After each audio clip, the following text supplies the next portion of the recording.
सोचिए जरा, अगर हमारे शरीर में खरबों छोटे छोटे कारखाने हों जो हमें जिंदा रखने के लिए चौबीसों घंटे काम कर रहे हों। आज हम इन्हीं कमाल की सूक्ष्म दुनियाओं यानी कोशिकाओं के अंदर एक सफर पे निकलने वाले हैं। तो सवाल ये है कि आखिर हर जिंदा चीज किस चीज से बनी है, और इसका जवाब पता है, जितना सिंपल है उतना ही गहरा भी है। इस धरती पर हर जिंदा चीज, चाहे वो सबसे छोटा बैक्टीरिया हो या सबसे बड़ी ब्लू व्हेल, एक ही फंडामेंटल बिल्डिंग ब्लॉक से बनी है। तो आज के इस सफर में हम क्या क्या देखने वाले हैं? हम शुरुआत करेंगे 350 साल पुरानी एक ऐतिहासिक खोज से जिसने सब कुछ बदल दिया। फिर हम एक मामूली से प्याज का इस्तेमाल करके इस छोटी सी दुनिया में खुद झांक कर देखेंगे। उसके बाद हम एक कोशिका के हलचल भरे शहर की सैर करेंगे, अलग अलग तरह के शहरों को कंपेयर करेंगे और आखिर में समझेंगे कि ये सब जानना इतना जरूरी क्यों है। तो कोशिका की कहानी शुरू होती है करीब 350 साल पहले एक आविष्कार के साथ, माइक्रोस्कोप। एक ऐसा आविष्कार जिसने एक पूरी की पूरी अनदेखी दुनिया का दरवाजा हमारे लिए खोल दिया। एक ऐसी दुनिया जो हमेशा से हमारी आंखों के सामने थी पर हमें कभी दिखी ही नहीं। ये शब्द हैं रॉबर्ट हुक के 1665 में। उन्होंने अपने बनाए माइक्रोस्कोप से कॉर्क के एक पतले से टुकड़े को देखा और उन्हें मधुमक्खी के छत्ते जैसे छोटे छोटे कमरे दिखाई दिए, और बस इसी एक ऑब्जर्वेशन से सेल यानी कोशिका शब्द का जन्म हुआ, जिसने बायोलॉजी को देखने का हमारा नजरिया हमेशा हमेशा के लिए बदल दिया। ये तो बस एक शुरुआत थी, एक स्नोबॉल इफेक्ट की तरह। हुक की इस पहली झलक ने खोजों की एक झड़ी सी लगा दी।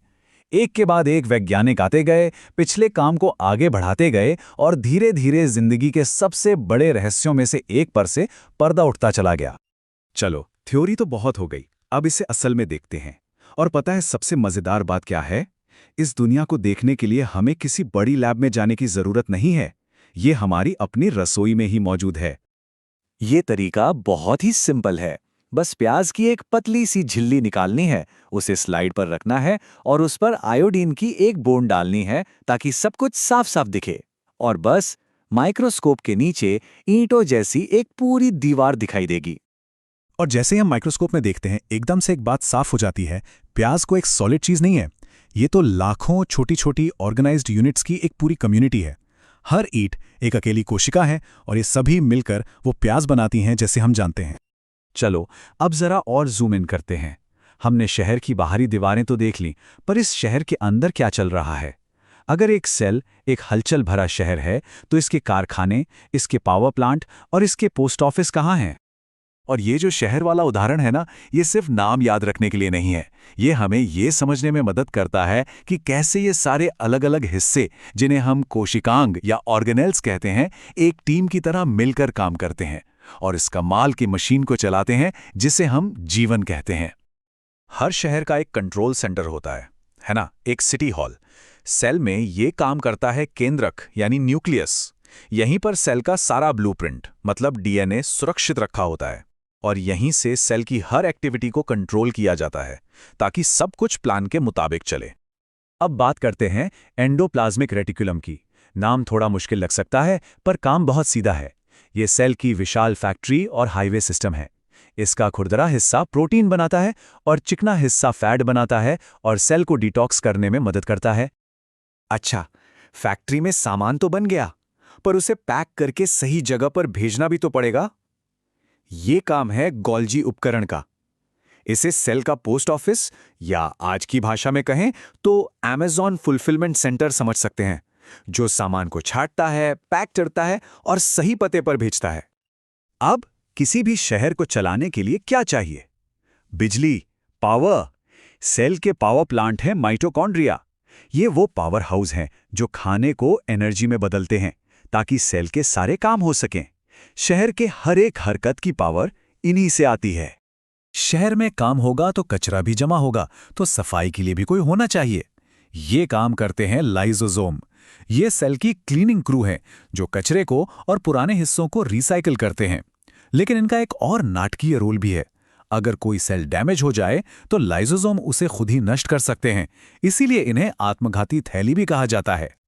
तो हमने शहर के अंदर के डिपार्टमेंट्स तो देख लिए, पर एक बात है, जैसे दुनिया में सारे शहर एक जैसे नहीं होते, कोई छोटा होता है कोई बड़ा, वैसे ही सारे सेल भी एक जैसे नहीं बने होते। हर सेल अपनी भूमिका के हिसाब से खास तौर पर डिजाइन किया गया है। बायोलॉजी में सबसे पहला और सबसे बड़ा फर्क आता है दो तरह के सेल्स के बीच, प्रोकैरियोटी और यूकैरियोटी। प्रोकैरियोटी को आप एक छोटे सी स्टूडियो अपार्टमेंट की तरह समझ सकते हैं, सिंपल, छोटा और सब कुछ एक ही कमरे में। वहीं यूकैरियोटी एक बड़ी हवेली की तरह है जिसमें हर काम के लिए अलग अलग कमरे और डिपार्टमेंट्स बने हुए हैं।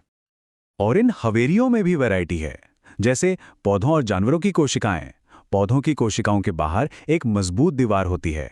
उनके पास अपना खाना बनाने के लिए सोलर पैनल यानी क्लोरोप्लास्ट होते हैं और पानी जमा करने के लिए एक बड़ा सा टैंक भी होता है। जानवरों की कोशिकाओं में ये सब नहीं होता क्योंकि उनकी ज़रूरतें अलग हैं। तो इतने सारे छोटे छोटे शहरों और उनके अंदर की दुनिया को देखने के बाद हम किस नतीजे पे पहुंचते हैं? इन सब से हमें जीवन के बारे में असल में पता क्या चलता है? ये सारी खोज हमें तीन बहुत ही जरूरी बातों पर लाकर खड़ा करती है, जिसे हम कहते हैं कोशिका सिद्धांत या सेल थ्योरी। पहला, हर जिंदा चीज सेल से बनी है। दूसरा, सेल ही जीवन की सबसे बेसिक यूनिट है। और तीसरा, हर नया सेल एक पुराने सेल से ही बनता है। ये वो फाउंडेशनल रूल्स हैं जिन पर पूरी मॉडर्न बायोलॉजी टिकी है।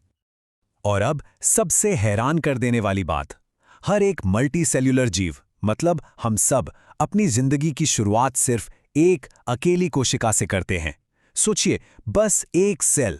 वही सेल बढ़ता है और बढ़ता जाता है जब तक कि वो खरबों कोशिकाओं का एक जटिल जीव नहीं बन जाता। ये इन छोटी सी संरचनाओं की असली ताकत दिखाता है। तो ये हमें एक बहुत ही गहरे सवाल के साथ छोड़ जाता है। अगर हर जीव की शुरुआत एक ही सेल से होती है, तो ये हमें जीवन के बारे में क्या बताता है? ये बताता है कि हम सब कहीं ना कहीं एक ही धागे से जुड़े हैं।